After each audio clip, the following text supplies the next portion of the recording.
အားပဲမင်္ဂလာပါ David Blog Gaming Channel ကနေကြိုဆိုလိုက်ပါကျွန်တော်က David ပါခုလူတို့ Roblox ကိုဒီတိုင်း Wi-Fi နဲ့ join လို့မရတော်တော်များတော့ VPN join ကြ Face to Connect experience ဖြစ်လို့ရှိရင်ကျွန်တော် Please try game area code 2ဖြစ်နေဆိုကျွန်တော်အကောင်းဆုံး VPN ကျွန်တော်တခုပြောပြမယ်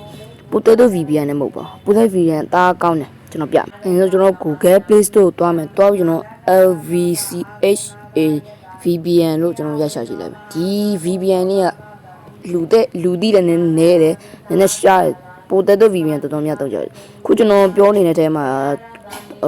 တီးရသူရှိကောင်းရှိနိုင်တယ်ဒါပေမဲ့ကျွန်တော်တချို့တွေကမတီးကြဘူးပိုတက် VPN ပဲတုံးရဘာလို့ကျွန်တော်ဒီ VPN ဒေါင်းလိုက်ပါတယ်မတရုပ်ဆိုင်အဲ့တွေ့လားဒီလိုပုံစံနေအဲ့ဒါလိုဒေါင်းပြီးကျွန်တော်ဒါပေမဲ့ iOS iPhone တွေမှာတော့ဒါမရှိပါဘူးကျွန်တော် iPhone တော့ကျွန်တော်စိတ်မကောင်းဘူးပေါ့ရင်းဆိုကျွန်တော်အဲ့တဲ့ဝင်မယ်ကျွန်တော်ဒီလေးပေါ်မယ်နော်ဒီကြားလေးကျွန်တော်ဒီရတယ်ညာဘက်ကိုဆွဲပြီးကျွန်တော်ဒီမှာconnect ကိုပဲနှိပ်အောင်ပဲမှန်နော် free VIP လို့ပြောပြတာကျွန်တော်တော်မိုက်တယ်ကျွန်တော်ဒီမှာဒီတဲ့ Singapore အဲ့ဒါသွားမယ်ကျွန်တော်ဒီမှာ speed mode ရှိရင်3မျိုးရှိတယ် speed mode နဲ့ game mode နဲ့ safe mode ရှိတယ် game mode မှာဆိုရင် game mode မှာလည်းကောင်းတယ် speedless လို့ပြောကျွန်တော်တို့မှာအရင်ဆုံးကျွန်တော်ဒီတိုင်းဖွင့်ပြီးဆော့လို့မရအောင်ကျွန်တော် speedless ကိုနှိပ်ပြီးကျွန်တော်ဆော့ရှင်တာgame သုံးဖို့ကျန်တာထက်ကျွန်တော်ဒီ cancel လုပ်နေတာအဲ့ဒါမထည့်တော့ကျွန်တော်ဆော့လို့ရပါဒါပေမဲ့လည်းမထည့်တိုင်းနေဆော့လို့မရအောင်ဒါပေမဲ့တခုတတိထားမှာအပေါ်က Wi-Fi ပုံနဲ့အားတွေပါအဲ့ဒါပေါ်လို့ရှိရင်တော့ VPN ပွင့်မပွင့်ကျွန်တော်ကြည့်ရမယ်။ကျွန်တော်ဒီဟာထားတာမှာကျွန်တော်ဒီမှာဖွင့်လိုက်မယ်။ဖွင့်ကျွန်တော်game mode ဖွင့်လာဆိုတော့ပျောက်တာအဲ့ဆိုကျွန်တော်အဲ့လိုဆိုမရပါ။တေးချကြည့်ပါ။ကဲspeed mode တော်တော်ကောင်း safe mode တဲ့ safe mode game mode ကောင်းမှာဒါပေမဲ့ကျွန်တော် speed mode အဲ့ခုနကပုံလားကျွန်တော်ကြောင်ညာလို့တချို့ဆိုစောင့်ရတယ်ပြီးကြောင်ညာလို့ဝင်တယ်အဲ့လိုမဟုတ်ဒီကခုနနေအောင်ပဲတော်ပြော line နဲ့တားကောင်းတာမလေး no as faster တူလားအဲ့ဒါကိုပြီးရင်မှာဒါမဲ့တကယ်လေးရ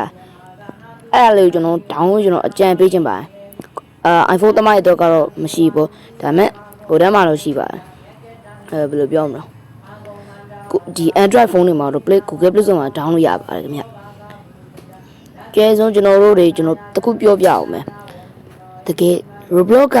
မြန်မာဘန်လိုက်တော့ဆိုဟုတ်လားလို့တော်တော်များမေးကြတကယ်တော့မဟုတ်ပါကျွန်တော်လက်တွေ့ပြမယ်ကျွန်တော်အဲ့ Google သွားမယ် Google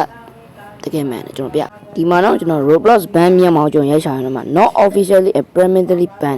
မြန်မာကိုမဘန်ဘူးတဲ့ Roblox ကမြန်မာရဲ့ Roblox လုံးဝမဘန် Roblox ဘယ်သူမှဘန်လို့မရဘယ်နိုင်ငံမှဘန်လို့မရတချို့ဒါမဲ့တရုတ်မှာတော့ဘန်တာသူတို့စော့ခွင့်မရှိဘူးပေါ့ဗျအဲ့ Google အဲ့ဘန်တာတကယ်တော့မဘန်ပါဘူးဒါမဲ့တချို့ဖုန်းရှင်ကတော့မတူကျွန်တော်ဖုန်းကတော့ not officially and permanently ban တယ်မဘန်လို့ပြောတယ်ကျွန်တော်ထင်တာလို့ဒီတချို့ဖုန်းတွေမှာကြောက် yes လို့ပြောတယ်ဗျာကျွန်တော်ဖုန်းမှာကြောက်အဲ့လိုဖြစ်တယ်ကျွန်တော်လည်းမသိကြကျွန်တော်ထင်တာကတော့ Roblox မြန်မာမဘန်လောက်တင်တယ်ကျွန်တော်ထင်တာကတော့ Singapore နဲ့မြန်မာနဲ့တွဲထားတဲ့ကြိုးပြတ်သွားလို့ကျွန်တော်ဒိုင်းမရတော့ Face to Connect ဖြစ်တာလားသူ့မဟုတ်ပဲ Roblox ကမြန်မာကိုဘန်လာကျွန်တော်အဲ့ Face to Connect ဝင်လို့မရဘူးဖြစ်တာလားအဲ့လိုပြောရင်ကျွန်တော်တော်တော်များ VPN ခံပြီးပဲဆိုပါတကယ် VPN ခံပြီးဆိုပါဒီတိုင်းဆော့လို့မရဒီတိုင်းဆော့ကျွန်တော် Face to Connect ပဲပြောမှာအဲ့ကျွန်တော်ခုနပြောတဲ့ LVCHA VPN ကိုအခုပဲဒါတောင်းလိုက်တော့ Okay bye bye